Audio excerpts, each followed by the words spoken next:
Asante Mr. Speaker. Bunge la wananchi na nguvu kidogo. Bunge la wananchi. Mama, bunge la wananchi. Senator wa mama, bunge la wananchi.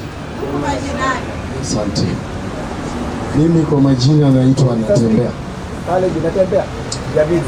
Mimi naitwa Natembea na ninataka Bwana Speaker, wewe kazi yako ni kutetea mambo ya nyumba ya Senate, mambo ya fegi na jeni iliyotoka huko, sababu kila mtu ako na mambo yake.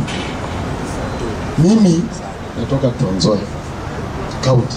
Mr. Speaker, na mimi mambo ya kofia siwezi toa kwa sababu hii ndio kofia yenye wazee waliniwekea kwa mambo ya siasa. Sasa kuna kofia yenye unaweza toa kama hii ya Sunday, na kuna nyingine kama yangu na Dismas, hiyo huwezi toa. Kama umeshawahi kuona Dismas baraza, hiyo kofia inakuwa na hiyo imewekelewa na wazee, ya huwezi toa. Bwana Speaker, siku ya leo nataka kushukuru Mwenyezi Mungu. Na leo nataka nikuwe Mkristo kabisa, kwa sababu leo nimeenda kanisa. Na dhambi ambazo nimekuwa nazo zote nimetubu siku ya leo. Kwa hivyo siku ya leo sitaki kujibishana na senator yoyote. Nataka tu niwaombee nyinyi pia mkuwe very peaceful, to contribute kwa amani na tuheshimiane. Mimi kwa hii motion nataka kuongelea mambo matatu. Kitu ya kwanza nataka kuongelea mambo ya registration. Kura ndio silaha ya kuleta uongozi. Usipopiga kura ama uregister kura, upige kura, kiongozi hawezi kuwa.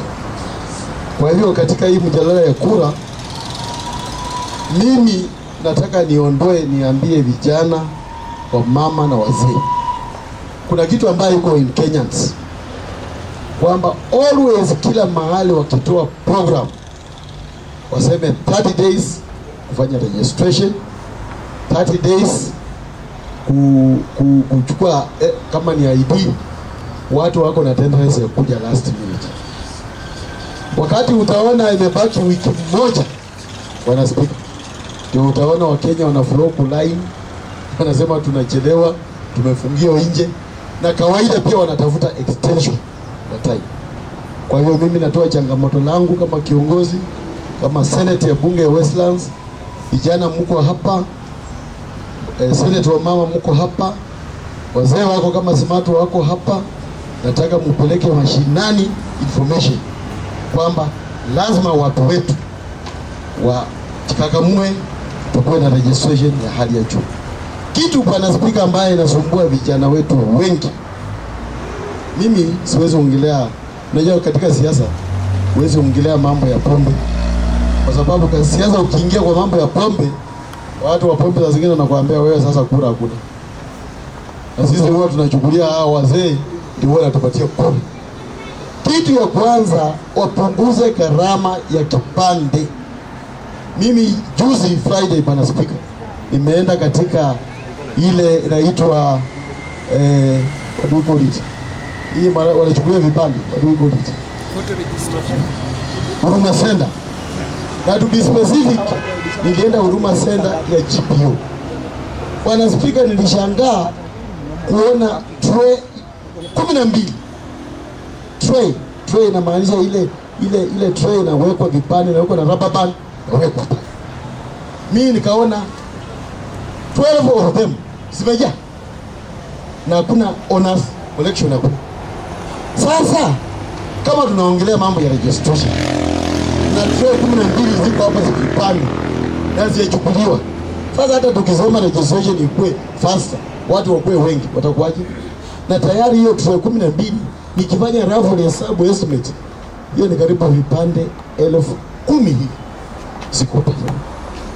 Na hizo must be from various constituencies within Narok, including Westlands. Kwa hiyo kitu ya kwanza tunaomba authorities watoe gharama ya kipande.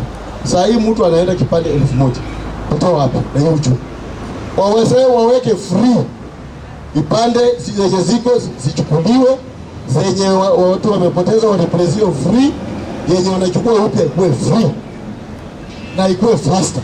Hiyo itatuwezesha registration iende vizuri. Ya mwisho bwana Speaker, kwa sababu mimi nitakuwa very brief, kuna motion nyingine itakuja, naona utanipea nafasi. Kila jamii, kila region, siasa ni politically iko regionalized. Upende usipende, hiyo ndio siasa ya Kenya sasa. Sisi kama jamii wa Luhya tumejipanga na tumeanza kufanya mikakati ya kutembea region, na mimi ni mtu anatembea damu. Kwa hivyo Waluhya wale wanaona, wale wajaona pia tutawaelimisha polepole, hatulazimishi, tueducate polepole ili tuende tuweke kikapu yetu ya Waluhya pamoja, ili tukienda kwa meza, kama Kikuyu anatoa waru, Mjaluo anatoa samaki, Kalenjin anatoa mbuzi, sisi tunatoa kuku. Tunatoa ngapi? Kuku choko. So simwatu wa wewe ukitoa mbuzi kijio Kikuyu, sisi tunaweka hapo choko. Na wewe ukitoa hiyo waru, basi samaki chairman, sisi tunatoa kuku. Mungu awabariki sana, nimekuamia hapo. Mwisho nyingine tutaendelea, tutachangia. Na Mungu akubariki. Speaker, naona leo pia ulienda kanisa, roho yako iko mzuri, endelea namna hiyo.